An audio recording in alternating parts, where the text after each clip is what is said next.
Oi, eu queria falar um pouco sobre a charge. Oba! É, eu acho que é uma realidade ao qual, de vez em quando, me deparo, que é essa das verdades absolutas, né? Desse lugar onde tem os doutores do saber, que rasgam, né, as suas leis e regras, e todos aqueles que há uma possibilidade de pensar fora da caixinha é excluído, né? Eu estava vendo uma série, a série, aquela uma série coreana, não sei se é coreana, onde a advogada ela é autista, e aí me pega muito nisso, assim, dessa questão de como a sociedade em si, em diversos aspectos, né? Eu estou trazendo esse exemplo porque quem assistiu a série vai entender essa questão da exclusão, mas a gente faz isso o tempo todo, né? A gente, nas nossas pequenas ações, nas nossas pequenas manutenções de desigualdades, a gente está excluindo alguém porque a gente não tem essa capacidade de dialogar com as diferenças. Assim, e se a gente teve em algum momento, a gente foi perdendo. Então, quando eu vejo aquela charge, me remete muito inúmeras situações que eu vivo, assim, é, de poder dialogar, de poder estar com pessoas que pensam diferente, que agem diferente, e que a gente possa encontrar aí um caminho, né, de construção. Mesmo que a gente pense diferente, mesmo que a gente tenha ideais diferentes, mas tenha um caminho de construção. Né? Pelo menos eu sempre acreditei que a democracia ela pudesse ir por esse caminho. Mas daí essa charge tipo me trouxe esses gatilhos assim. Eu queria partilhar que o quanto a gente tem que pensar e se policiar nas nossas pequenas ações, né, nos nossos micros debates, né? O quanto a gente também é intolerante em nossas ações. E a partir disso, como é que a gente também deslumbrar um futuro, deslumbrar um presente mais é, dialético, né? Não vamos pensar no futuro, acho que é melhor pensar no presente dialético. Como construir isso, né, nessas micro manutenções da intolerância que a gente vem vivendo, que ela vem aumentando e aumentando e aumentando. É mais para a gente dialogar também.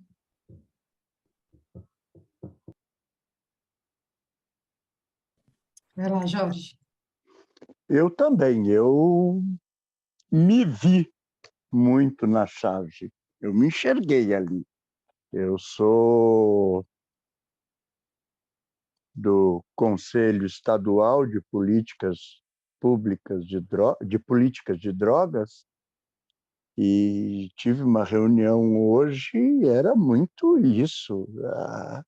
A minha imensa dificuldade de ouvir pessoal de comunidade terapêutica e médico proibicionista, médico que acha que vai tirar a droga do mundo. E o exercício de escuta, e me vi muito na charge. Quando eu me dei conta do que era a charge, o chapéu enterrou na minha cabeça, fez cá. É isso.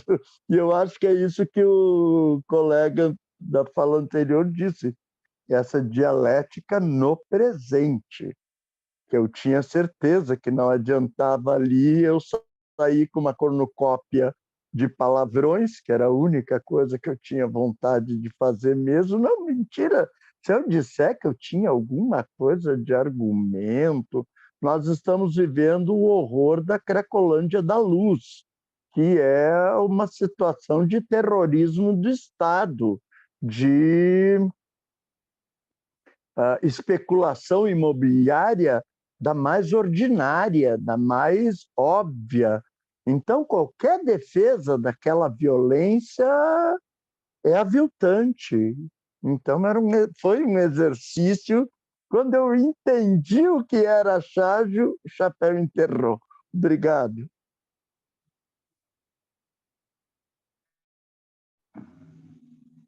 Muito bom. Felipe,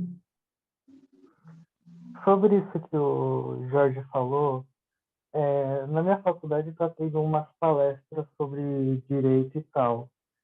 E acho que foi terça teve uma sobre medidas despenalizantes, são coisas que diminuem a pena ou até excluem ela.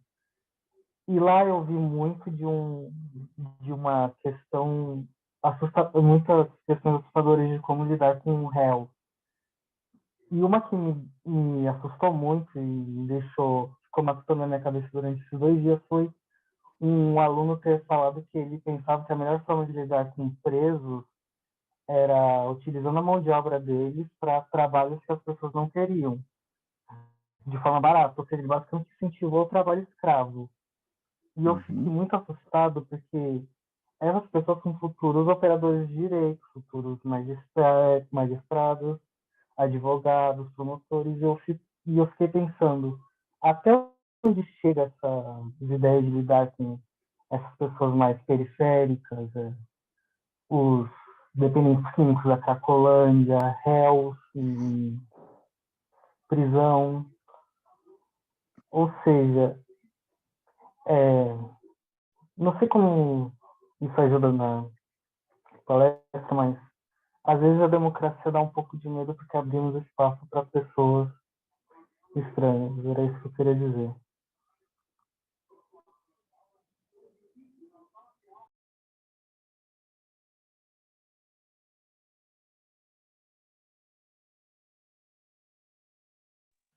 Boa noite, Lilian. diga Elda. Eu desde o começo do curso, eu venho fazendo muitas reflexões, né? Cada encontro, a gente sai com a mente assim bem fervendo. E aí eu lembrei de algumas leituras sobre a Wendy Brown, a Emma Goldman e o Manuel Castells. Então, assim, como a democracia ela se tornou plural, para além do clássico, né?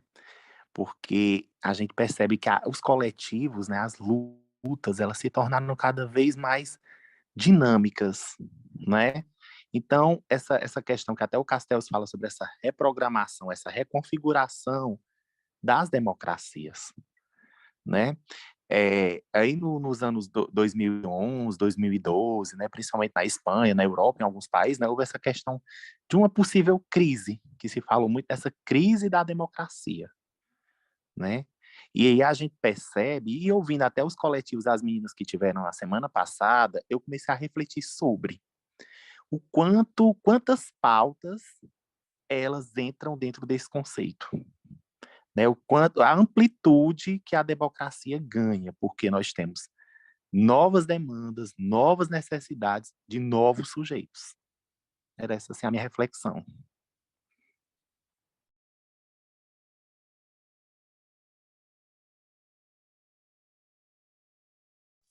É interessante, né? Porque tem um pouco de contradição, assim. A gente luta muito pela democracia, pelo menos a gente discursa sobre isso, né? Mas aí nos incomoda a diferença, né? Ou nos parece difícil lidar com a diferença. E é interessante, porque a democracia serve para isso, né? A democracia é a gestão desses conflitos entre diferentes. Claro que tem um monte de coisas da forma como as democracias liberais se estruturaram historicamente que a gente pode refletir, né? Mas eu acho que a charge traz a gente para esse lugar, assim, essa democracia pela qual a gente luta, a gente dá conta dela depois, né? A gente dá Porque conta hoje, Lilian, quando fala essa questão da democracia, a gente hoje fala muito não só mais na questão da igualdade, mas a equidade como um princípio. Então, quando a gente fala em equidade, a gente realmente chega a essa dimensão maior de realmente abarcar todas essas necessidades, né, todas essas demandas, porque são muitas questões, são muitas pautas, né? Não dá mais para ser algo tão clássico, tão singular, tão homogêneo, né? Sandra, você está com a palavra? Oi, gente, boa noite. Eu estava escutando o Jorge falar e me lembrei de um episódio muito interessante para a gente verificar o quanto a democracia ainda está engatinhando, porque numa reunião democrática eu vi o outro lado, não de quem põe para fora, mas de quem é colocado para fora, né? De quem é aquele que tem que sair, você tem que sair. E, o estarrecedor que todos aqueles que falavam e brigaram pela democracia e lutam pela democracia foram os mais ditadores, né? Foram os mais agressivos para colocar as pessoas para fora, que elas tinham que sair, elas não cabiam naquele espaço. Então, eu vejo a democracia jovem demais e com todos em conflitos até então, né? Em que lugar, qual é o meu lugar de fala dentro desse cenário que a gente precisa dividir e respeitar os espaços. Então, me assustou bastante, porque eu fiquei procurando a cara dos apavorados que tinham que sair dessa charge, porque quando você observa pelo lado de quem está sendo agredido, é assustador, é a mesma coisa que ver uma mãe gritando com uma criança. A visão da criança é daquele monstro que a mãe se transforma, né? Aquela grande careta.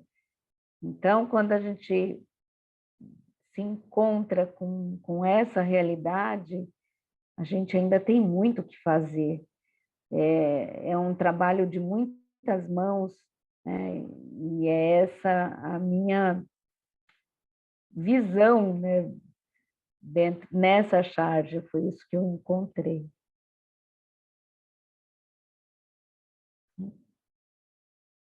É interessante, Sandra, que para o que você trouxe, não especificamente da questão da exclusão, mas do trabalho que a democracia dá, né? Me lembra uma uma citação do Tucídides. Imagina quanto tempo, né? Atrás, que ele fala: é preciso escolher descansar ou ser livre. Quer dizer, a liberdade, a democracia, elas são um trabalho, né? Elas nunca estão garantidas, nunca estão dadas de barato. Assim. Tem um verso do Tom Zé de uma dessas músicas que eu toquei pra gente. É uma Eu luta acho que constante, né? É uma conquista diária. Né? que fala assim que a democracia ela atua quando me ouso e amua quando repouso. Eu acho bem bonita essa ideia, né? Bem poética, assim. E também eu acho que tem esse verso da outra, que é: a liberdade é vaidosa, quer cuidados e desejo, quer escolha. A gente tem que revisar algumas coisas, né? Limpar. Então, acho que são imagens assim interessantes para a gente debater. E aí eu acho que o El trouxe um aspecto também interessante, assim, é cheio de contradições esse debate, né? Porque a gente fala em crise da democracia quando os mais plurais sujeitos começam a reivindicar a sua participação mais concreta, né? E será que isso não é exatamente a maior aspiração da democracia, né? Será que democracia não é exatamente isso, essa constante questionamento sobre quem participa e com qual qualidade participa, e essa participação coloca todos os outros que estavam participando antes, talvez num lugar um pouco menos cômodo, porque eles já estavam um pouco habituados, né, com o poder que eles ocupavam. Vai lá, Mandio, é você. Só um momento enquanto eu abro a câmera aqui. Vamos lá. Boa noite, gente. Boa noite a todos aí. Tá, o que a gente percebe... Vocês estão me ouvindo? Legal. Tá, o que a gente percebe dessas conversas que nós tivemos, Lilian, é que, na verdade, não é que seja na verdade, né? Mas o que a gente percebe é que a gente vive no sistema, tá, de dominação, de poder e de controle, tá, na qual, tá, a democracia em si não está falida. O que está falida é a democracia representativa, né? São essas pessoas dominantes que dominam os meios de comunicação em massa, os meios de comunicação em rede, tá, que manipulam, tá, através dos instrumentos, né, da comunicação, tá, e dos instrumentos ainda, tá, resquícios ainda do final da escravidão, né, de domínio e assistência, saúde, direitos básicos. Então, a gente vive nessa corda, né, de dependência. As pessoas, às vezes, se dentro desse país colonial que a gente ainda vive, né? Esse país ainda muito colonial que a gente vive, de corte, né, de reis e corte. Então, isso é importante que a gente perceba, tá, que o nosso sistema representativo, tá, aqui do Brasil, ele está falido. Esses representantes, inclusive, que chegam até a presidência, tá, são pessoas, tá, que não são a favor da ditadura, tá, não são a favor da democracia. Tá, ficou bem patente isso. Então, a gente tem que ter muito cuidado, né? Eu acho que tem que realmente fazer essa faxina que você falou, tem que fazer essa limpeza que você disse, a gente tem que, muitas vezes, tem que parar mesmo de ter tanto cuidado, como o Tom Zé fala na canção, né? E partir mesmo para o bom combate. Tá, eu acho que tem que partir para o bom combate.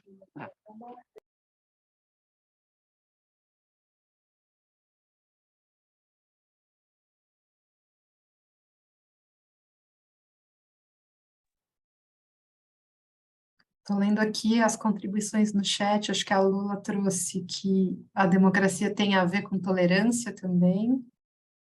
Você quer falar, Lula? Abrir o microfone e falar? Acho que foi isso aí que eu escrevi mesmo. Que tem a ver com a tolerância, né? E a escutativa, assim. Essa semana eu me percebi, assim, que às vezes, né, convivendo coletivamente, assim, com as mesmas pessoas e tendo vários debates, eu fico com uma escuta seletiva, né?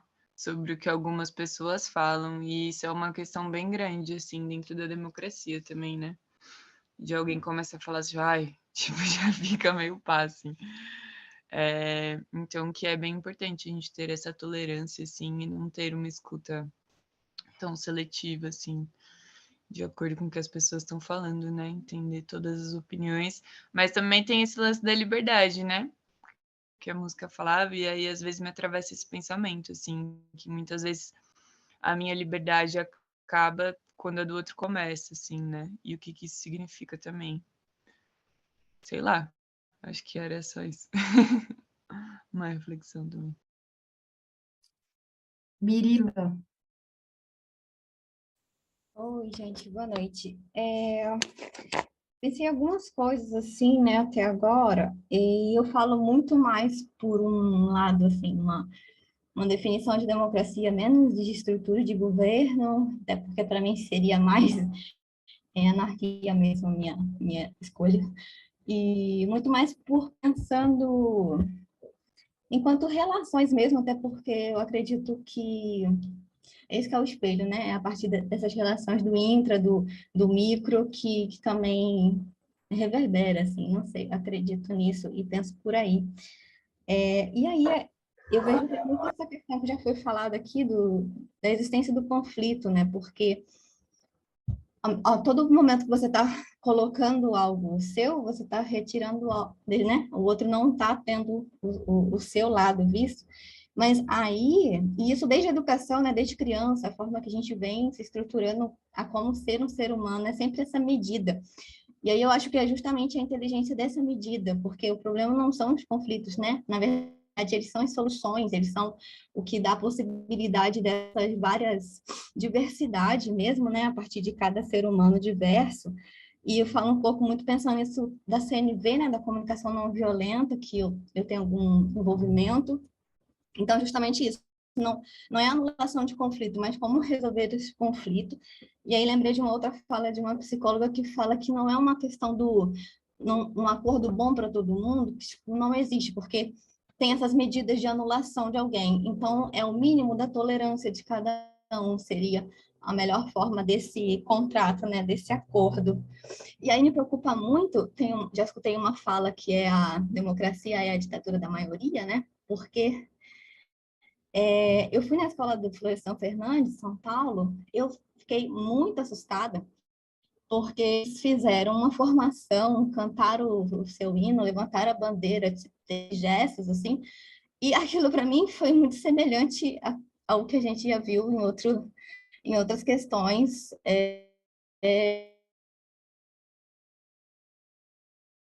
E tal. E aquele filme A Onda, né, que mostra isso, não sei quem conhece esse filme, como que é possível essa reprodução, né? Então, não sei, eu estava pensando um pouco disso também, e aí isso tem a ver com a Charles, porque isso não é retirar quem não tem a gente, né? Aí entra a questão de bolha. E outra coisa que eu fiquei muito assustada, é que essa semana eu comecei um curso de teatro, e a gente tinha que fazer um personagem em cima de alguns objetos, e só porque algum dos objetos era um batom rosa e uma caneta, a maioria do grupo estava querendo dizer que era, e alguns outros objetos que mais lembrava esse gênero feminino, que era uma universitária de medicina. E eu vinha com um monte de propostas de outros tipos de histórias possíveis, de qualquer outro tipo de pessoa possível, inclusive daquele objeto nem ser da pessoa, do personagem, mas estar de passagem na mão dela, e isso significar outras inúmeras possibilidades, e o quanto eles eram travados e fechados e querer voltar nessa ideia. E até que uma mulher finalmente falou, porque eu já morei numa república, era exatamente esses objetos. E eu falei, então, justamente, você só está pensando a partir do que você conhece. Você não está se abrindo para o que você não conhece. E eu acredito que tem muita coisa mais que você não conhece do que tudo que você conhece. E aí outra pessoa me disse assim, mas se a gente sair muito da caixinha, a gente vai criar uma história absurda. Eu falei assim, para mim não existe coisas mais absurdas do que a gente já vive na realidade. Aí lembrei até o exemplo, né, da mulher parindo ser estuprada. E eu falei assim, e se não é no teatro que a gente vai poder pirar? Eu não sei onde já a gente vai poder fazer isso, né? É isso, gente, eu falei demais.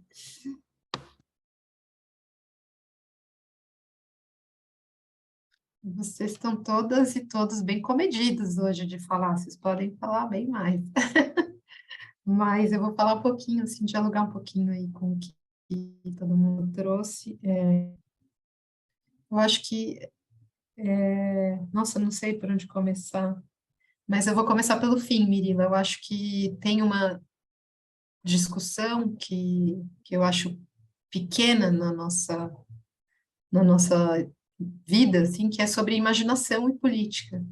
Eu acho que os impasses, que como o Eldo falou, né, da crise da democracia, os impasses que a gente está vivendo também tem a ver com falta de imaginação política, assim, né, a gente só não ser capaz de imaginar outras possibilidades, né, do exercício da política ou outras institucionalidades, né, eu acho que a gente também aqui sempre vai ter uma dificuldade de discutir, porque tem muitos significados assim se cruzando, mas um é de democracia institucional, que é essa, a gente vota, tem a representação, a democracia representativa, alguém escreveu no chat, a democracia representativa liberal, dá um panão para manga essa discussão, mas também a democracia é uma aspiração, é uma luta, é um desejo, né? Então, cada um aqui que falou um pouco de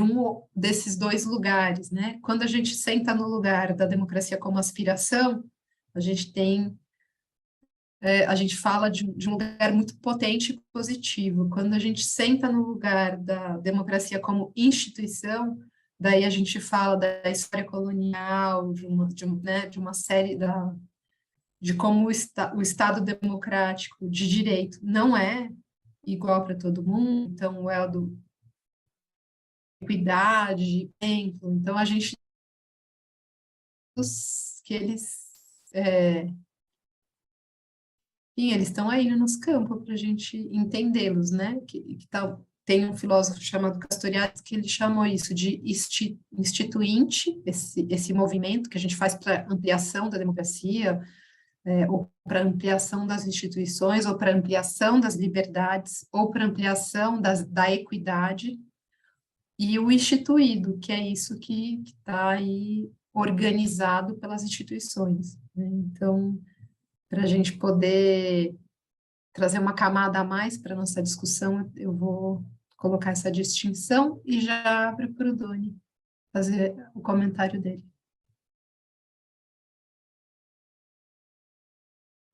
Opa, deixa eu montar aqui. Eu também sou da geração que apanha do Zoom.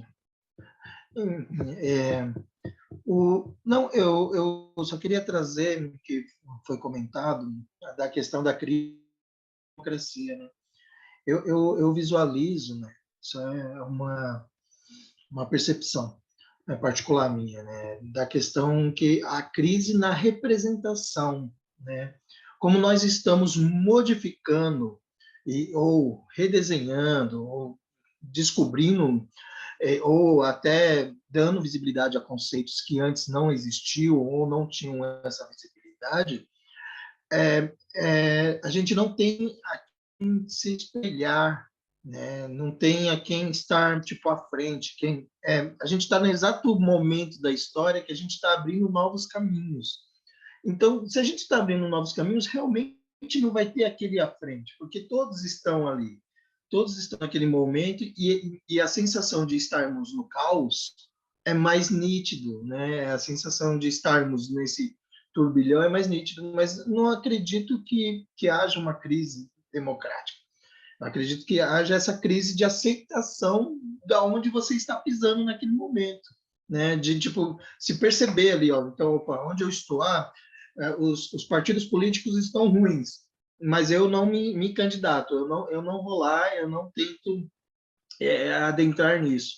Essa ausência de criatividade realmente assim, é muito gritante. Eu falo, né, a companheira comentou sobre a ausência lá no teatro. Eu sou do teatro e sinto isso a todo momento. É gritante, como quando não é tão mais simples quando você falava com uma criança, imagina, tal, porque parece que está tudo mastigado. Então, por parecer que está tudo mastigado, surgiu essa camada, né? Não acho que é uma camada muito grossa, mas surgiu essa camada de tipo falsa ilusão de estar tudo pronto, de ter tudo na mão. É uma ilusão, assim, porque realmente depende de onde você pisa, do poder aquisitivo, no capitalismo do poder financeiro que você tem, e aí vai, né? E como, né, trazendo isso, assim, tipo, como que a gente, né, traz luz a esses conceitos, assim, de que nós estamos construindo esse paradigma da equidade, né? Porque tem um movimento que é contra a equidade, acha que a equidade é um universo paralelo, que tipo estamos trazendo privilégios a pessoas, os privilegiados achando que estamos dando privilégios a alguém. É muito louco. Infelizmente, hoje a comunicação, ao meu ponto de vista novamente, ela consegue manipular a massa muito tranquilo. Muito. A manipulação da massa, como citado também na ideia do filme A Onda, é muito mais radical e muito mais invisível, né? Quando vê, você já está na onda, quando vê, você já está tipo, vestindo uma bandeira, quando vê, você já foi iludido a viver essa realidade. Assim. Então, eu só queria trazer de novo, eu estou bem contraditório, um monte de coisa, assim, mas eu gosto de trazer essas, jogar e alguém amarra para mim, por favor. Me ajuda aí. Vou deixar para o Fábio amarrar essa. Eita, boa noite a todos e a todas. Tarefa difícil, né? Mas na verdade, não vim amarrar e talvez até traga outros elementos aqui para a nossa conversa que nos levem para outro lugar. Porque a questão está sempre sobre a democracia e a gente está fazendo uma reflexão a partir da pergunta que é o que é democracia para nós. E eu tenho, né, a gente já está convicto, né, a gente fez parte de uma luta importante aí da redemocratização, de entender isso, de entender que ela é jovem e está sendo construída todo dia e nos coloca em alerta também essas ameaças, né? E que a gente não quer os retrocessos e como que a gente vai fazer esse combate no cotidiano. Mas eu vou trazer aqui, né, para pedir ajuda. Então eu também vou na mesma linha do Doni, mas vou para pedir ajuda, porque o que eu tenho me deparado é o seguinte: tem uma discussão que os jovens estão trazendo, e eu estou em sala de aula aí, né, no curso de psicologia, e as primeiras turmas sempre são um desafio, né, de entendê-los, né, o que eles estão pensando, que leitura que eles estão fazendo do mundo, etc. E tem uma que chama muito a minha atenção, que tem sido um valor para eles, que era um valor oposto para nós, assim. Vou falar para nós, né, vou chamar os velhinhos aqui, vou chamar o Jorge, vou, né, vou me colocar nesses lugares aqui, porque para nós foi um valor muito importante o voto, né? O voto como um dever político-social, e a gente já entendeu também mais tarde que era um valor, era um dever político-social, mas era também jurídico, por consequências de, se você não exercer esse dever, você tem consequências jurídicas, né? E penalidades e tal. Mas que na época a gente não discutia pela conquista, né? Me lembro de 1989, meu primeiro voto com 18 anos, né? E logo depois da redemocratização, quando eu podia votar, e que era um valor e que a gente não discutia hoje. Então, eu queria trazer para o fórum aqui, desse valor da democracia, como é que a gente está discutindo com os nossos jovens, e aí é um alô para mim, né? Eu quero capturar. Como é que vocês estão fazendo com jovens quando a gente está falando de todos esses valores baseados na liberdade, todo mundo falando de liberdade aqui, né? Claro, o Helder está fazendo uma crítica importante, né? Liberdade num sistema opressor é bem complicado, né? Mas como é que a gente está falando dessa história da democracia, da importância da liberdade para os jovens, tendo eles um sentimento de que a obrigatoriedade é contrária à liberdade, e que eles, né, têm um questionamento colocado, que foi, né, de que tem o voto, que não era uma questão para a minha geração, mas a obrigatoriedade do voto no sistema democrático tem sido uma questão para os jovens. Então, eu queria ver como é que vocês estão no cotidiano, falando com os jovens, ou entendendo e ouvindo a manifestação deles, diante deste questionamento, assim, né? Isso tem sido bem interessante, porque aí eu vou atrás das minhas referências e elas certamente não estão servindo, né? Para como os jovens estão construindo hoje. Então, eu estou inquieto um pouco com isso e talvez a gente pudesse circular. Isso também está num discurso de direita bastante forte, né? Mas aí, se os colegas, se o curso, se a gente, né, conseguir responder o que é democracia diante desse suposto paradoxo, seria muito interessante assim para eu incorporar no meu discurso com os meus alunos e por onde eu topar aí com a rapaziada. Vamos pensar juntos aí. Felipe. Então, voltando um pouco para o assunto da crise da democracia, algo que eu pensei durante essa discussão é que, na verdade, a crise da democracia é muito mais uma crise econômica e social que foi se alastrando, principalmente no Brasil, se alastrando desde a redemocratização, partindo da ditadura, na verdade, desde a ditadura em si, que eu analiso e penso, dessas questões. A gente nunca conseguiu superar a fome, o analfabetismo, a situação da moradia, principalmente em grandes metrópoles, problemas infraestruturais.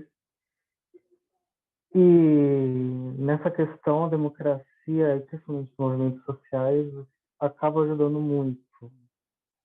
A democracia, ela abre esse leque para os movimentos sociais existirem e poderem fazer alguma coisa, como o MTST, o MST, o Povo Sem Medo, que são os que eu mais conheço. Tanto que, num livro que eu li recentemente, Revolução Chinesa, no prefácio o autor fala disso. No século XIX era das revoluções burguesas, no século XX era das revoluções socialistas. E agora parece que é uma era dos movimentos sociais, sem essas revoluções. Então, o que eu vejo ultimamente é esse trabalho enorme dos movimentos sociais na democracia para lutar pelos nossos direitos, que cada vez mais parece que são privilégios você poder ter um teto, comida quente, e cada vez mais a gente meio que se distanciando dessa vida pública, o que de um lado é bom, porque a democracia representativa ela tem muitas falhas, que eu acho que a democracia participativa teria algumas soluções. Eu sempre penso nisso.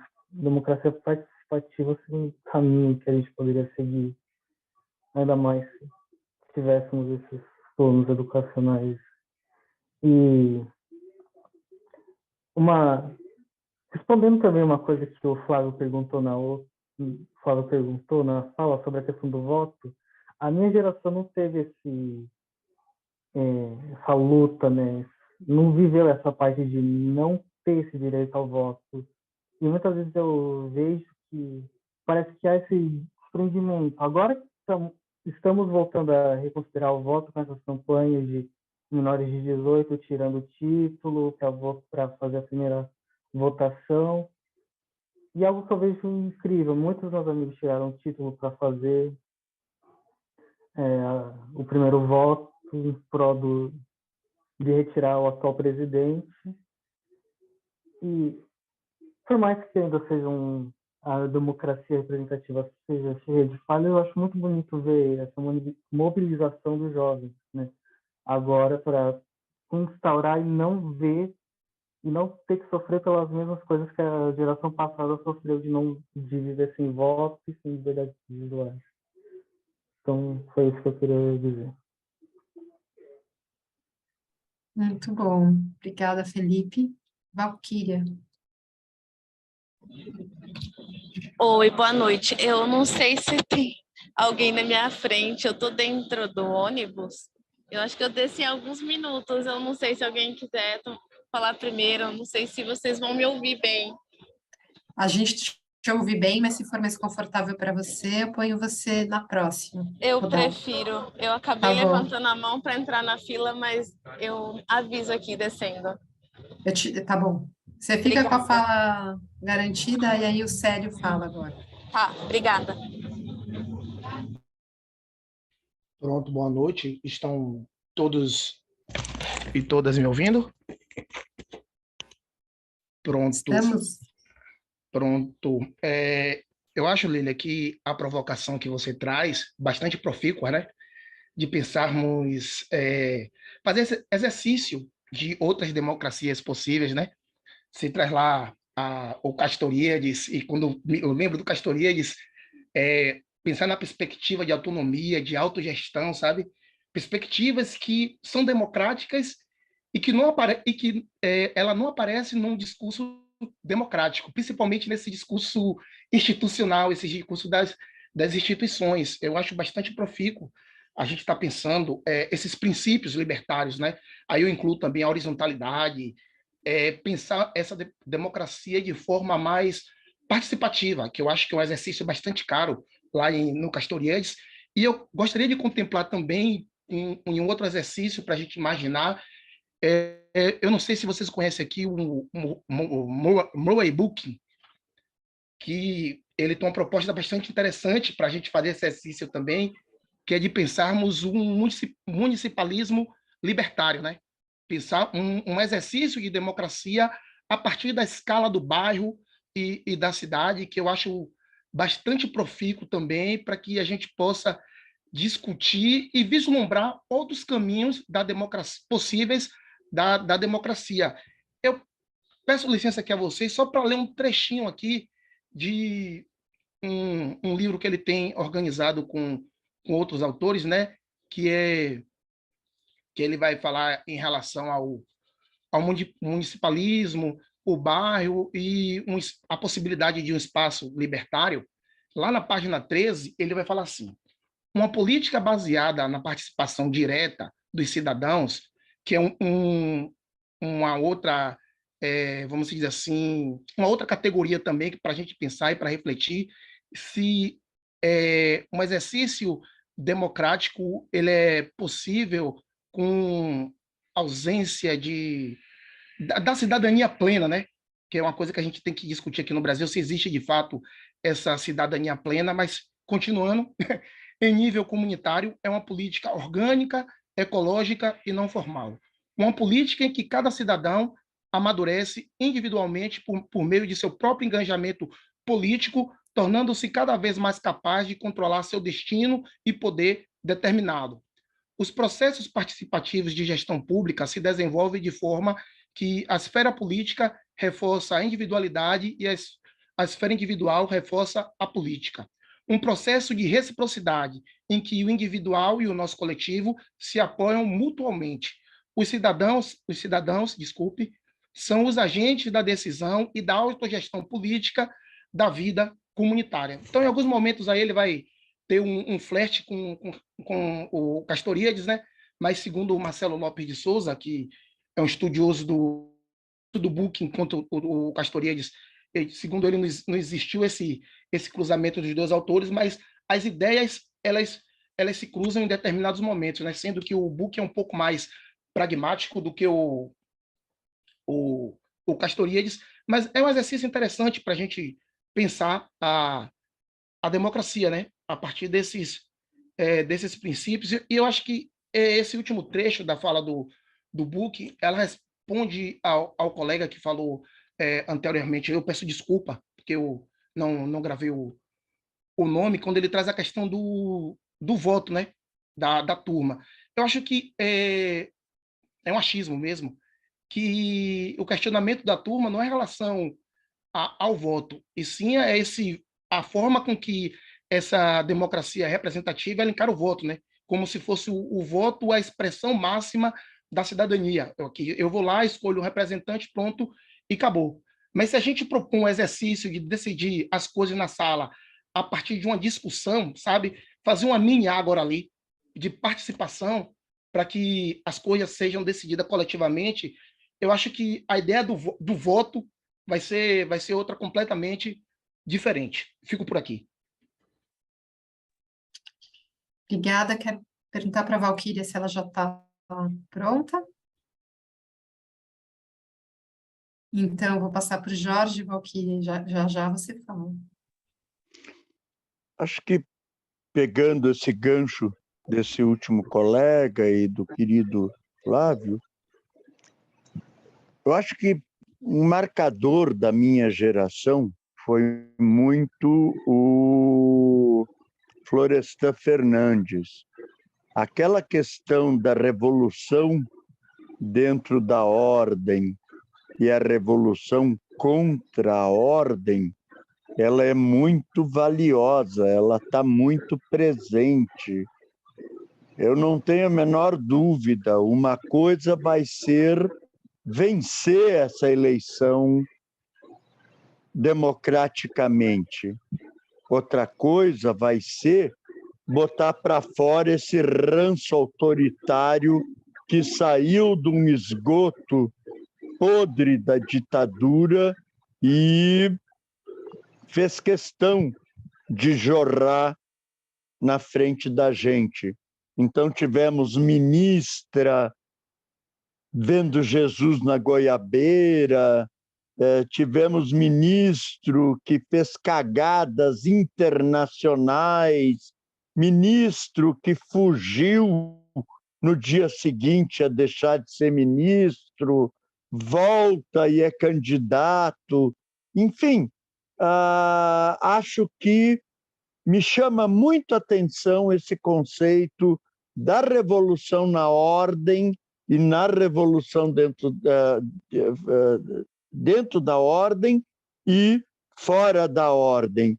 Acho que essa construção democrática nos exige essa cautela de menos, calma, não quer dizer que vai ser tudo agora ou até quanto a gente pode esperar.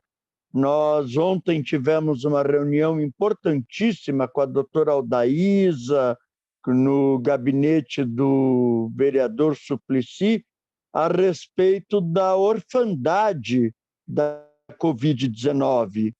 É pavoroso. Nós sequer sabemos aonde estão essas crianças órfãs no Brasil, vítimas de um atraso de compra de vacina, vítima de uma política absolutamente genocida e que só agora está chegando no patamar da tal da infecção de rebanho, tem um outro nome, mas enfim, que pega o rebanho. E isso é pavoroso. Imunidade de rebanho. Agora estamos chegando nos 30 e poucos mil infectados. Quer dizer, opa, depois de quase 700 mil pessoas mortas, e a gente ainda não sabe onde estão as crianças órfãs, então a tarefa democrática, claro que ela vai nos exigir cautela e determinação. Botar para correr esses asquerosos, mas construir um poder popular. Gente, não é fácil, não. Mas é lindo, ao mesmo tempo que é lindo. Ninguém lá, o tempo inteiro a gente dizendo, ninguém larga a mão de ninguém, nos permitiu chegar a esse final de 4 anos desse governo asqueroso, nojento, com uma proposta de amor, de compreensão. Enfim, é isso. Acho que compreender, Flávio, esse momento, compreender essa desilusão dessa molecada, porque nós de esquerda também fizemos muita cagada, também fizemos muita... Opa! Quando eu enxergava a companheira dizendo que eu comentei, eu nunca mais fiz torta fria para levar para vender no comício, e a companheira me responde, não, isso é muito doméstico, nós já profissionalizamos tudo, profissionalizamos e perdemos a eleição. Então, é algo que nós de esquerda também cagamos muito, e isso é importante a gente ter essa clareza ao construir. Tá? Não está morto quem peleia, isso é muito claro. Um beijo. E aí, Valquíria, está pronta? Quer falar? Marcelo, você tinha levantado a mão, você quer fazer algum comentário? Eu gostaria de trazer o Cíntia para a história aqui, porque o debate ficou quente, ficou muito bom. Eu acho que tem a ver diretamente assim com a fala da Mirila, as questões que o Fábio trouxe de dúvidas, acho que do Eldo também, de afirmações e dúvidas. E me lembrou muito um livro dele que chama O que é Socialismo Hoje, que foi publicado em 1980,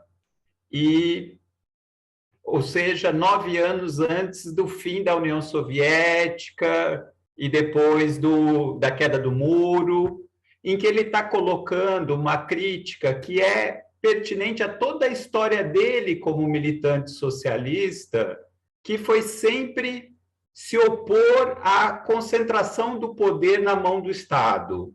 ele foi um crítico, ele pegou essa crítica lá da Rosa Luxemburgo, né? Ele foi um leitor, como ele mesmo dizia, autodidata da Rosa Luxemburgo quando adolescente, que já fazia essa crítica da não democracia no sentido de os meios de produção estarem na mão dos trabalhadores e sim concentrado no poder do Estado. O Singer, em 1980, publica isso falando assim, olha, precisa agora... O que é o socialismo hoje? É dividir o poder.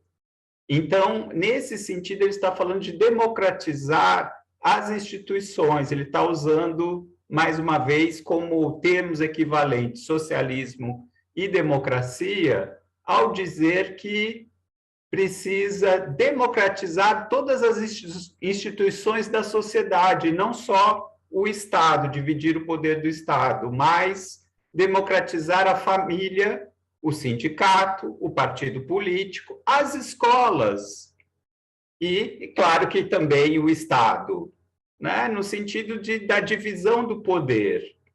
Então, eu acho que isso tem muito a ver assim, com quando a gente se coloca a pergunta, né? O que eu posso fazer, né? Além de votar em quem que eu acho que que mais me representa e representa os interesses da minha classe, do meu gênero ou da minha etnia.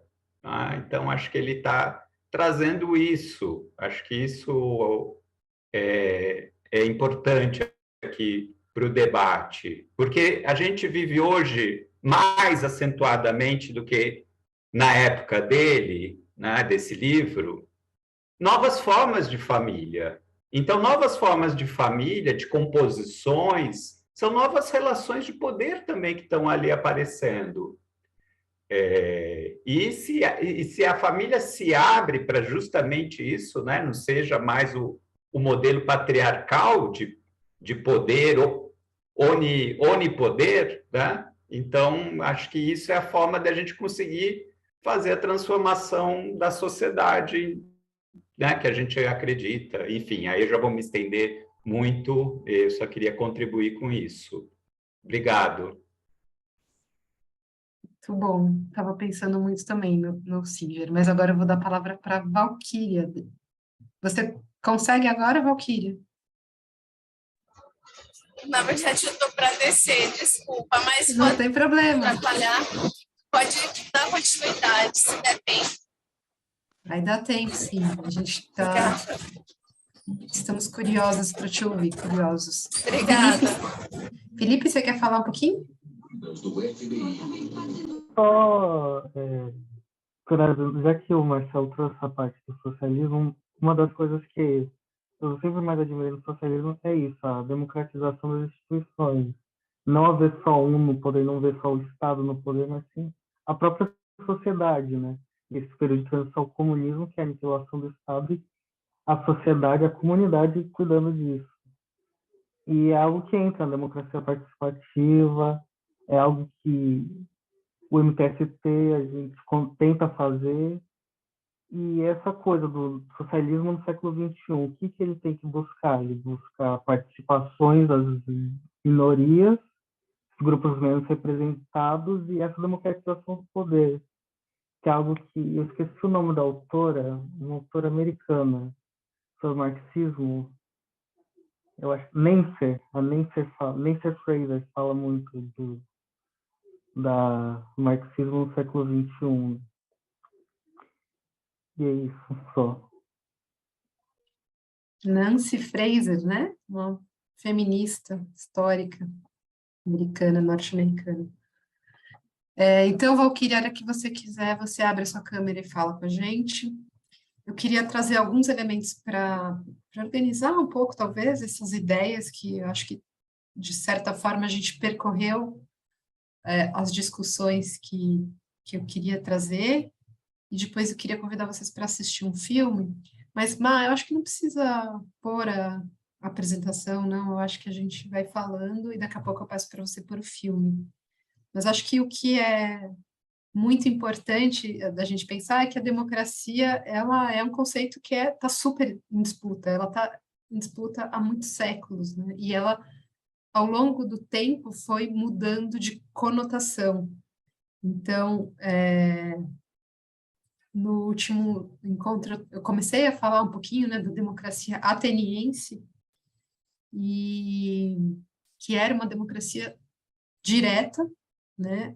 Por muito tempo a gente teve pouca produção historiográfica sobre o funcionamento mais concreto da democracia, e existia um certo, da democracia ateniense, e existia um certo consenso de que, bom, a experiência da democracia representativa é uma experiência que só dá certo em pequena escala, né? E aí, a partir dos anos 70, tem uma grande produção historiográfica. Acho que um dos maiores expoentes talvez seja o Finlay, que é um historiador inglês. Por quê? Porque nos anos 70 começa uma grande paixão ali pelas experiências mais diretas de democracia. Então, mas a palavra democracia é dos gregos, e por muito tempo também, depois do declínio da democracia na Grécia, a democracia vai ter um valor assim pejorativo. Ela vai significar uma coisa como uma coisa manipuladora, né? Isso vem de um texto do Aristóteles, que ele estudou como é que os governos degeneravam. Então, por exemplo, a monarquia degenera em tirania. E a palavra que ele usou para definir o regime ateniense era politeia, que degenera em democracia. Por isso que, por muito tempo, os estudos sobre a Grécia diziam que o Aristóteles tinha uma crítica profunda à democracia, mas, na verdade, ele tinha uma crítica a essa possibilidade da democracia se transformar em alguma coisa que a gente hoje talvez chamasse de populista, né? E o que ele, o regime virtuoso para ele, o regime que pode ser também traduzido como constitucional, se chamava politeia. Então, por muito tempo, no vocabulário político, democracia significava uma coisa pejorativa. E aí, quando que esse conceito passa a mudar um pouco? A gente tem dois momentos. Um é o momento da Revolução Francesa, quando os grupos mais radicais da Revolução Francesa resolvem assumir, né, os grupos, os sans-culottes, né, os sem colete, e eles resolvem, e os jacobinos, eles resolvem assumir essa expressão da democracia como um governo do povo e para o povo. E aí acho que também vai ter uma passagem, assim, estou dando grandes saltos, assim, mas só para a gente perceber como é gigantesca assim, essa história, né? E como tem um monte de conceitos sedimentados um em cima do outro ali, contraditórios, complementares e uma grande tensão entre esses conceitos também. Mas no século XIX, acho que em 1870, tem um texto muito interessante que eu recomendo quem não conhece ler, que é um texto do Benjamin Constant, que ele vai dizer, ele vai comparar. Então, o texto chama A Liberdade dos Antigos Comparado à dos Modernos. E acho que de 1874, se não me engano, ele vai defender a democracia representativa. E ele vai dizer, a democracia representativa é importante. Não sei, alguém falou na discussão sobre economia, achei interessante. E quem falou sobre a democracia liberal talvez esteja nesse registro, né? O Benjamin Constant vai dizer, a democracia a democracia não pode ser mais direta, porque os homens contemporâneos, né, do século XIX, eles precisam cuidar dos seus negócios. Eles não têm tempo para se dedicar aos negócios públicos, aos assuntos públicos. Então, é aí pela primeira vez que vai surgir essa reflexão. Pela primeira vez, não sei, mas bem aí nesse momento, que é o momento histórico do surgimento disso que a gente chama de democracia representativa, que só foi se sofisticando nesse sentido de ter um grupo de políticos profissional, cada vez mais profissional. Então, esses são alguns saltos aí que a gente pode dar para tentar entender que tem uma tensão, que talvez ela não tenha muita solução, que é entre uma democracia, um conceito de democracia como irrestrição ou como não, como ausência de regras para o indivíduo, né, ou, em outros termos, uma democracia negativa, quer dizer, o Estado não pode dizer qual religião eu tenho que ter, por exemplo, né? Uma liberdade negativa. Quem fala de liberdade negativa e positiva é o Bowlby. E, do outro lado, uma liberdade que é a liberdade de construir junto, de produzir as regras coletivamente, de realizar alguma coisa. E isso o Bowlby vai chamar de liberdade positiva, a liberdade de criar junto, né? Então, essa tensão que a gente pode... Eu acho que a gente fica seduzido, porque a gente está num mundo bastante... onde o capitalismo colocou a gente um pouco acuados, a gente fica seduzido a se instalar no polo da liberdade positiva, né? Da liberdade de construir coisas juntos.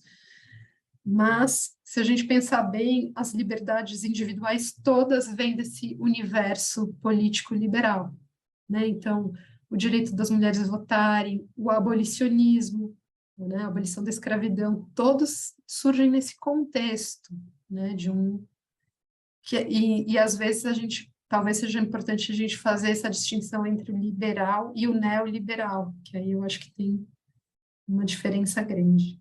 Então, pensando um pouco nisso, né, eu acho que não é que talvez não seja a democracia individual, ou a democracia que a gente às vezes chama de garantias oposta, talvez não sejam opostas à democracia da construção coletiva, né? Talvez essa tensão seja o que mantém as duas meio, né, se auto-organizando, se autorregulando, no sentido de que a democracia individual e coletiva, elas são ambas necessárias, né? A liberdade individual e a possibilidade de realizar coletivamente. Então, essa é um pouco E aí, nesse sentido, acho que eu vou dialogar com alguma coisa que talvez a Lola trouxe, né? Que ela trouxe que talvez essa é uma formulação bem liberal. A minha liberdade termina onde começa a liberdade do outro. Ou você falou alguma coisa parecida, Lula, talvez? Mas também a gente pode pensar, né? Essa é uma formulação, mas a gente também pode pensar que a minha liberdade, ela começa onde começa a do outro. Quer dizer que se eu não puder reconhecer a liberdade do outro, o outro não vai ter condições de reconhecer a minha, né? Ou também a gente pode pensar que o direito de todos se estende no direito de cada um, e que o direito de cada um só se alarga nessa compreensão, na medida em que a gente aumenta quem são esses todos que a gente está chamando, que no certo sentido acho que foi o que o Helder colocou. Aí apareceram vários comentários no chat aqui. Olha, então já me chamaram de positivista, agora de baconinho. Não. Então, mas tá tudo certo, né? Porque eu acho que a gente está fazendo uns debates aqui que me apaixonam muito. Bom, aí eu acho que tem um problema. A gente tem um problema mais difícil que os atenienses para resolver. E aí o pessoal, no final do último encontro, falou: você está dizendo que os gregos eram todos uma coisa só, mas eu tô aqui trazendo um aspecto de comparação, numa comparação bastante louca, assim, mas que eu acho que é ilustrativa, que é os atenienses, não os gregos, mas os atenienses, eles eram uma comunidade no sentido forte da palavra. Quem observa isso é esse historiador chamado Finley. Quer dizer, eles tinham a mesma religião, eles tinham a mesma condição material, eles estavam implicados nas decisões que eles tomavam da mesma forma, praticamente, né? E, nesse sentido, era um pouco, estava dada a comunidade de onde eles pertenciam. E quando eles tomavam decisões praticamente diretamente sobre as suas próprias vidas. A gente está num mundo que é muito mais heterogêneo do que esse. Nesse sentido, a gente se reconhecer como uma comunidade, isso em si já é uma tarefa da democracia, a gente se projetar como uma comunidade, né? Por isso, eu imaginei que ia ser um bom gancho a gente trazer aquela charge do Laerte, né? A gente não se vê assim, né? A gente se vê, tem uma parte dessa comunidade que a gente se identifica mais, e é com ela que a gente faz as nossas principais interlocuções, né? E a gente nutre uma certa hostilidade em relação a outras comunidades, a outras formas de pensar e outras formas de viver. Então, acho que quem começou a pensar um pouco nisso, né? Quando a gente mostrou a charge, eu acho que estava nesse caminho aí de se questionar a própria dificuldade de lidar aí nessa diversidade de posições, né? E queria retomar uma coisa que eu acho que também foi a Lu que trouxe, né, que tinha a ver com escuta seletiva. E aí eu acho que ficam duas perguntas para a gente, né? Por que a gente tem uma escuta seletiva e como é que a gente faz para não ter?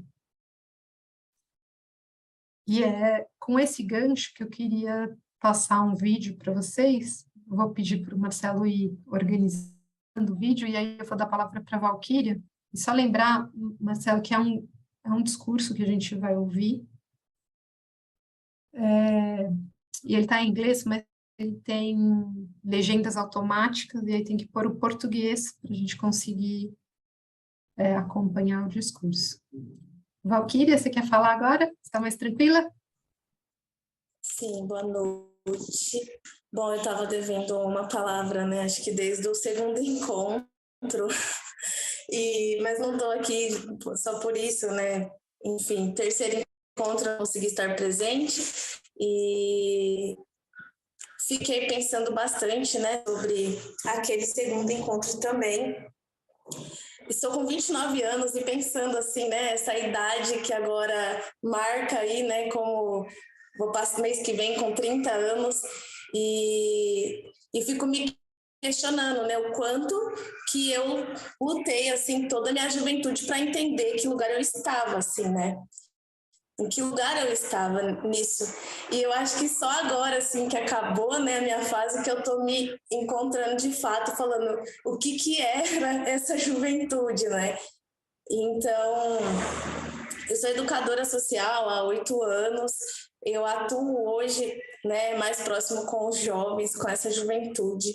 E aí, enfim, assim, vou tentar ser o mais objetiva, mas quando eu penso em democracia e até no segundo encontro que a gente trouxe a questão da política, eu venho de um espaço, né, de uma religião que eu sempre tive me moldaram, né, num quadradinho, e quando eu cheguei no ensino médio, eu me lembro que eu não conseguia muito ter esse espaço de fala, né, então eu estava no lugar e eu lembro que toda vez na sala de aula quem ficava sem grupo era eu e o outro colega, né, que se identificava ali como ateu. Então era eu e ele, né, o mais próximo de Deus, em teoria assim, né, e o mais distante, porque a gente era os mais assim excluídos assim, né, fala. Então, eu hoje trabalhando com esse público, não faço mais parte hoje de nenhum grupo, assim, né, de religião, coisa do tipo, gosto de ter a minha liberdade, né, dos meus pensamentos, enfim, das minhas crenças, mas eu fico pensando como que eu construí, né, essa minha entendimento de política, de democracia. Eu não tive muitos espaços, porque não era vista como uma pessoa que tem um histórico, né, assim, de entendimento. Eu sempre procurei estar com pessoas como vocês, entendendo e conhecendo mais. e ouvia muitas vezes que era melhor ser alienado, né? Que era melhor ser alienado, porque senão você fica louco no meio de todo mundo. E aí eu acho que eu ouvi bastante fala aqui, né, nesse sentido de como não sair brigando, né, xingando, como a gente fazer essa escuta seletiva do que a gente vai filtrar, do que compensa, né, dar uma resposta. Então, assim, eu não sei se eu vou conseguir me explicar de fato como eu gostaria, mas, assim, o que eu penso hoje enquanto educadora é de não errar nesse sentido, né? Eu hoje participo de uma instituição que vem projetos e fala assim, ó, esse projeto é para juventudes, a gente vai falar de movimentos sociais, de política social, e aí eu vejo que vem algo muito pronto, né? E aí a gente não consegue entender o que de fato essa juventude traz hoje, né? O que de fato como a gente faz esses movimentos. Então, eu acabando aí com a minha fase, agora finalizando essa minha fase de juventude, vejo, né, que eu criei o meu entendimento com esses espaços que foram passando por mim. Então, eu estava no centro, no ônibus, eu vi um movimento, eu ia ali, né? Então, eu sempre fui buscando, mas eu vejo que, infelizmente, hoje, né, nos espaços, não é todo mundo, de fato, que tem essa liberdade, né? Então, eu queria trazer nesse sentido, assim, né, que a gente tem um olhar diferente, né? Ah, mas de onde aquela pessoa fala? De uma igreja? Ela vem daquele espaço? Lógico que tem aquele receio, né, do que vai sair, né, de uma pessoa que sai desse espaço, né? Às vezes dá medo mesmo, mas eu hoje, quando eu vejo uma pessoa que vem daquele espaço, eu não chego nela e falo assim, ó, você tá louca, você tá biruta, né, você tá louca da cabeça, né, mas eu tento levar para um caminho que a pessoa consiga se construir, né, tipo, entender outras coisas, mas não dizer que ali tá errado, que tá certo, né, então enfim, assim, eu queria só pontuar isso, não sei se eu consegui ser objetiva, talvez ficou um pouco perdida a ideia, mas eu queria trazer nisso, assim, o quanto que a gente olha, né, de que lugar, assim, essas pessoas estão falando, e aí a gente acaba deixando de fazer, de fato, o que é mesmo a democracia, de ouvir todos os lados de vários olhares, né, de várias vivências, de várias histórias, né, e hoje eu tenho isso mais construído pelos caminhos que eu tomei, mas infelizmente ainda tem muita coisa pronta, né? É isso aqui que o jovem precisa para construir o que é política, né? Então eu acho que a gente, nesse curso mesmo, nessa formação, eu estou aprendendo pra caramba, assim, né? De repensar, nossa, mas por que isso aqui veio pronto? De quem pensou, não estava... Enfim, assim, me faz pensar vários questionamentos, que a gente só pega pronto e vamos fazer o que está aqui, mas de fato que o que faz parte dessa realidade dos jovens, né? Que eu acho que no começo foi no primeiro encontro que eu não coloquei a palavra, alguém trouxe, que juventudes são essas, né? E aí alguém trouxe e o negócio andou. Mas é isso, gente, desculpa, quase não falei, quando falei me estendi um pouco aqui, enrolei um pouco, mas é isso, obrigada pelo espaço. Obrigada, Valquíria, foi muito bom te ouvir, e acho que é gancho, né, que você traz para a gente assistir esse pequeno vídeo, que, assim, para mim ele tem uma qualidade de contar para a gente o que acontece quando circulam na política discursos que são diferentes dos que a gente está acostumado a ouvir, que são falados a partir de um outro lugar de fala. Então, pedir essa ajuda para o Marcelo. Lilian, já identifiquei aqui o vídeo, coloquei legenda, essa legenda em inglês, é isso mesmo? Aí tem um botãozinho de configurações, que é uma engrenagem, e aí você pode escolher qual.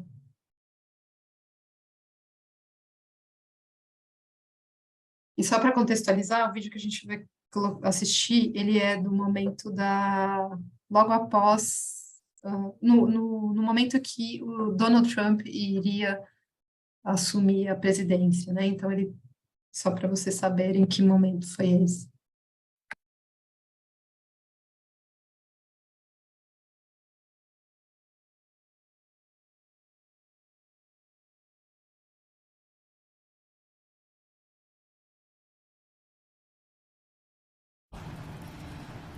Vaheguru Ji Ka Khalsa, Vaheguru Ji Ki Fateh.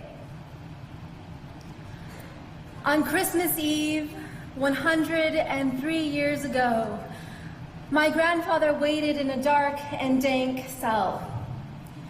He sailed by steamship across the Pacific Ocean from India to America, leaving behind colonial rule. But when he landed on American shores, immigration officials saw his dark skin, his tall turban worn as part of his Sikh faith, and saw him not as a brother, but as foreign, as suspect, threw him behind bars where he languished for months.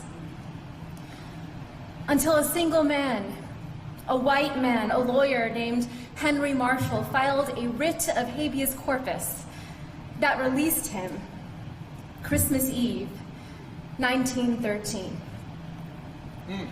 My grandfather, Kehar Singh, became a farmer, free to practice the heart of his Sikh faith, love and oneness.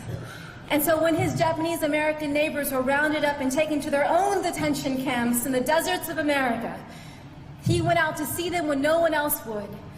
He looked after their farms until they returned home. He refused to stand down. That's right. In the aftermath of September 11th, when hate violence exploded in these United States and a man that I called uncle was murdered, I tried to stand up. I became a lawyer like the man who freed my grandfather, and I joined a generation of activists fighting detentions and deportation, surveillance and special registration, hate crimes and racial profiling. And after 15 years, with every film, with every lawsuit, with every campaign, I thought we were making the nation safer for the next generation. Mama. And then my son was born.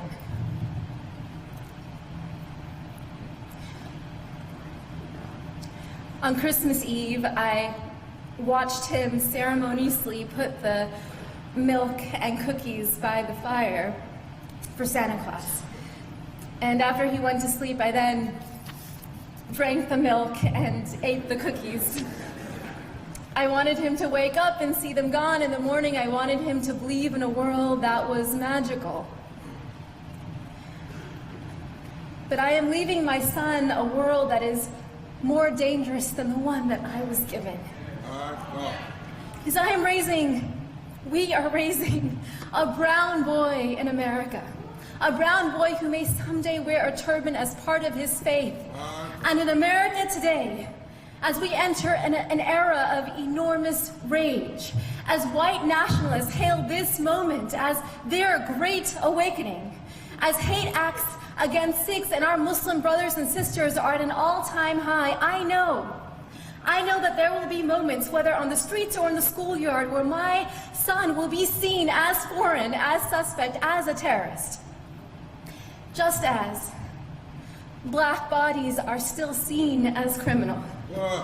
Brown bodies are still seen as illegal. Trans bodies are still seen as immoral. Indigenous bodies are still seen as savage. The bodies of women and girls seen as someone else's property. And when we see these bodies not as brothers and sisters, then it becomes easier to bully them, to rape them, to allow policies that neglect them, that incarcerate them, that kill them. Yes, Rabbi. The future is dark. On this New Year's Eve, this watch night, I close my eyes and I see the darkness of my grandfather's cell. And I can feel the spirit of ever-rising optimism in the Sikh tradition, Chardi Kala, within him. And so the mother in me asks, what if? What if this darkness is not the darkness of the tomb, but the darkness of the womb? What if our America...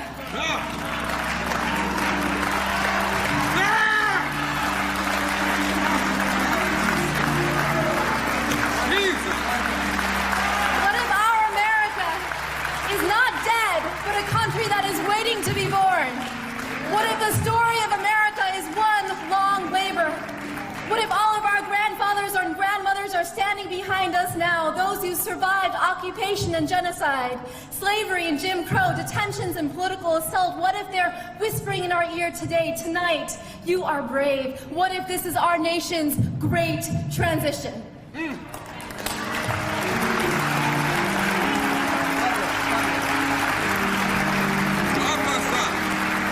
What does the midwife tell us to do? Breathe. And then, because if we don't push, we will die. If we don't push, our nation will die. Tonight, we will breathe. Tomorrow, we will labor in love, through love, and your revolutionary love is the magic we will show our children. Vai Kurujika Kalsa, Vai Kurujiki Fateh.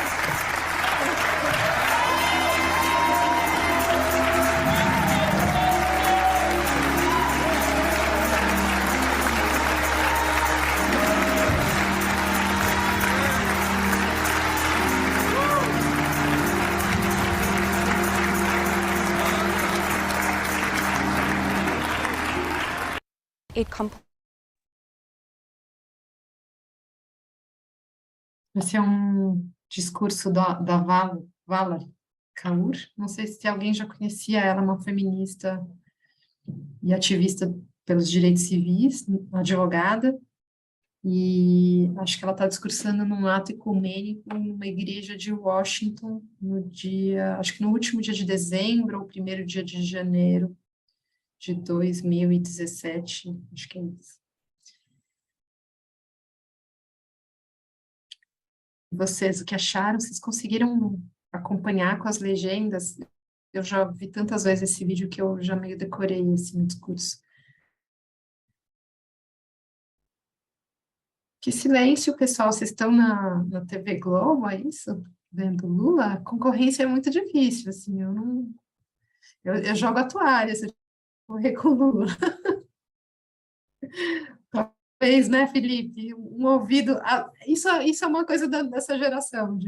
Meu filho faz isso, ele assiste um vídeo no YouTube e uma aula no computador. Então, eu não vou concorrer com o Lula, eu retiro a minha candidatura.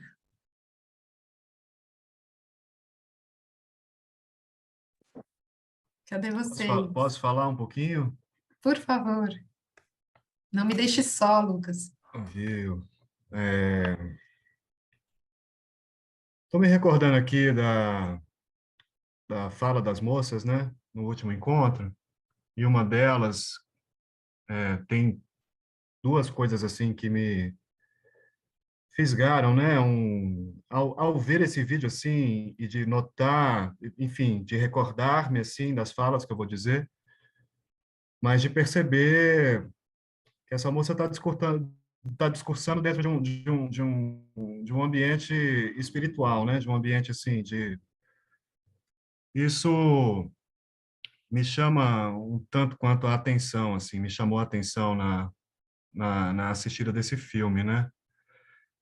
E uma das coisas que eu me recordo na semana passada foi a Alana dizendo, né, que debruçou-se, assim, tem se debruçado a conhecer a história de movimentos autônomos, assim, na história do Brasil, que não são muitos, né? Acho que o Paulo Freire dizia que o Brasil tem uma tradição cidadã de organização autônoma, assim, muito dada, né, em função dessas forças que nos governaram ao longo de tanto tempo, né, esse colonialismo que fez, assim, do nosso povo, né, numa ampla percepção, numa ampla consideração, um povo de uma tendência mais servil mesmo, né, talvez por isso também uma fé tão determinante, né? E aí ela citou Palmares, ela citou Canudos, e eu atualmente eu estou fazendo uma leitura do livro Sertões, e eu fico assim tentando imaginar de fato, né, a organização daquela cidade autônoma, né, daquela pequena cidade-estado que se pôs ali independente dos poderes assim da República, né? Pensando nisso, quando você disse, Lilian, de que a democracia é esse algo assim, talvez por por se dar primeiro, né? Enfim, depende não de um número tão abrangente de pessoas, né? É um exercício menor. E aí teve um rapaz aqui também que falou dessa questão da municipalidade, né? Enfim, dos municipalismos, não lembro bem a palavra que ele usou, e o Marcelo também disse dessa divisão dos poderes, né?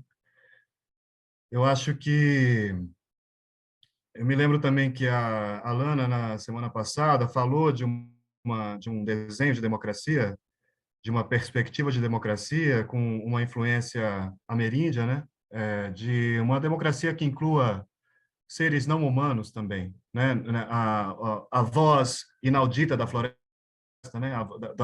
Da natureza, dos rios, das águas, né? Eu sinto que a nossa tradição política, enfim, não sei o que isso quer dizer, né, essa tradição política, assim, mas a gente tende a ter ferramentas de pensamento para a política, assim, ferramentas teóricas, as vozes que a gente geralmente escuta, nos contam de experiências alheias, assim, enfim, me parece que a gente ainda, justamente, eu compreendo quando você diz, assim, da nossa incapacidade imaginativa, né, de tentar considerar uns desenhos outros, né, e de compreender que a ideia de democracia nos põe numa direção de indeterminação mesmo, né, e de construção permanente. Não tem-se um patamar, assim, a gente não está... Talvez exista uma imagem, uma utopia, né, a imagem de uma sociedade solidária, a imagem de uma sociedade onde as pessoas estejam se alimentando bem, onde as pessoas estejam bem atendidas em suas necessidades, né? Mas é como se nós não fôssemos, assim, de fato, conseguir esse chegar neste amplo, nesta ampla divisão das coisas, né? Não sei bem dizer. Então, para encerrar aqui a minha contribuição agora, eu me lembro da Bell Hooks, né? Naquele livro Ensinando a Transgredir. Ela fala uma coisa que eu acho muito, muito interessante, porque no começo do encontro hoje, estava todo mundo dizendo, mas é que eu fui lá e as pessoas lá não eram tão democráticas assim, eu fui lá e as pessoas não eram tão democráticas assim, né? Fala-se sempre dos pequenos círculos, assim, dessa tentativa democrática em pequenos círculos, assim, e que constatamos falhas, assim, em muitos momentos, né, de acordo. Mas a Bell Hooks, ela diz assim, que quando ela se propunha a ensinar de forma progressista, ele dizia assim, ela tinha lá os fundamentos assim de uma prática a qual, enfim, tentando colocar em prática, né, tudo aquilo que movia ela dizia que logo a experiência não tinha forma, não tinha uma experiência anterior, não tinha um destino, uma destinação, não se sabia, e as pessoas se voltavam, assim, tornavam-se tradicionais, assim, não, a gente tem saudade daquele tempo ou outro em que a gente entendia o que estava acontecendo. Neste momento em que a gente não está entendendo o que está acontecendo, a gente não... Ela narra uma coisa assim, que o ensino progressista que ela se propunha tinha uma dimensão experimental, geralmente causava muito incômodo, né, nas pessoas, porque elas não sabiam exatamente onde é que elas pisariam adiante, né? Então, eu queria só temperar um pouquinho, assim, tem outra da moça que falou dos terreiros, né, da importância das comunidades de terreiro, né? Então, eu acho que e também quando a Valquíria, enfim, começou a falar, ela falou né? Tem-se coisas que eu sinto que faltam um pouco no discurso das lideranças políticas, assim, as quais talvez a esquerda, não sei exatamente dizer, mas eu acho que falta um certo tempero espiritual, falta justamente um tempero, assim, de imaginativo, né, de quereres assim que transcendem o humano, né? E contribuir dessa maneira. Eu estava achando que eu não queria falar porque estava tudo muito embaralhado na minha cabeça, e eis que aqui eu falei, lancei todas essas palavras para você e agradeço a companhia de todos essa noite. Nossa, Lucas, ainda bem que a gente está gravando, que a gente vai poder ouvir essa sua que falou tantas coisas importantes aí, eu não vou conseguir dialogar com todas, mas eu queria já deixar um recadinho, assim, um parênteses, para o pessoal ir pensando aí, se acomodando para abrir a câmera, para o Marcelo fazer aquela foto que serve de atestado de presença aí para todo mundo. Mas te ouvindo, eu me lembrei porque que eu escolhi eu não estava previsto passar esse vídeo. E eu, durante a semana, impactada ainda pela fala das nossas convidadas no encontro anterior, eu fiquei com aquela história do coletivo que a Débora mencionou, que eles tinham um slogan que é com amor e pé na porta. E aí eu me lembrei desse vídeo, e para mim eu acho que tem duas coisas assim que eu acho muito fundamental a gente discutir. Uma delas tem muito a ver com, acho que as duas têm muito a ver com o nosso desejo de surdez, que o Christian Dunker fala naquele vídeo, né, que a gente estuda um pouco sobre política e já separa a política da afetividade, separa no discurso, né, separa no... Mas, na verdade, é inseparável. A gente também é a afetividade, né? Então, a gente separa religião, o Estado é laico, tem que ser laico. E acho que a gente precisa fazer essa discussão com mais calma, né? E para mim, esse vídeo é um pouco... Primeiro, foi uma experiência. Eu vi esse vídeo na época dele, né? Imagina, a gente estava em depressão pós-Trump, depois depressão pós-Bolsonaro, sempre eu vou lá me renovar assim, um pouco nesse vídeo, primeiro porque ele traz essas metáforas potentes aí da religião e do amor, né? Também, a Valerie bebe numa tradição muito significativa norte-americana do pacifismo e dos direitos civis.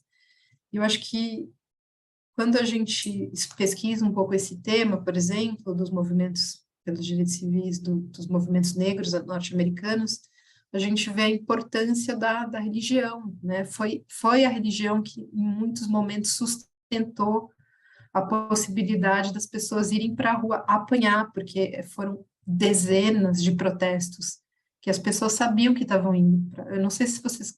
Tem um documentário que eu vou esquecer o nome, mas tem a ver com alguma coisa com liberdade, que ele mostra como que a música e a religião foram fundamentais para que os movimentos negros, nos seus primeiros momentos, as pessoas aguentassem a escalada da violência, porque, de fato, a estratégia naquela época dos movimentos civis era de aparecer essa violência do Estado contra eles. Então, a grande estratégia era aparecer no jornal, eles sendo arrastados, eles sendo espancados, né? Então, o que sustentava essa força, né, de estar ali, tinha muito a ver com a religião. Tem várias cenas deles marchando de braços dados e cantando, assim, muito poderosas, né?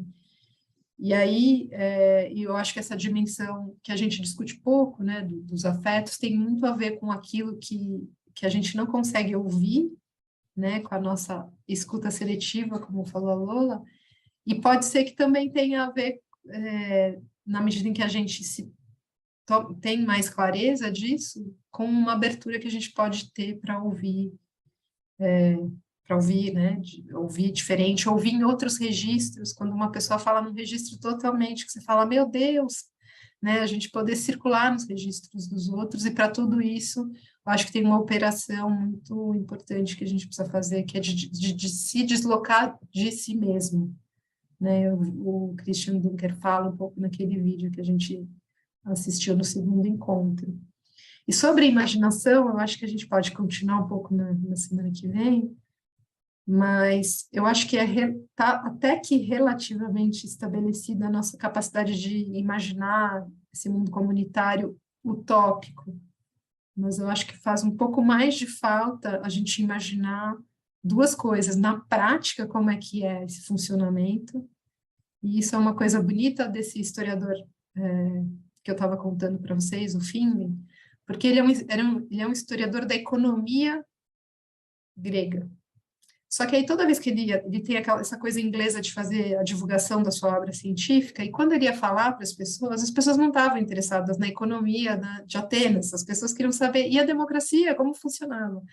Então, ele foi sendo deslocado do objeto dele de pesquisa para a democracia, porque era o clamor das pessoas, assim, das pessoas para quem ele apresentava a pesquisa.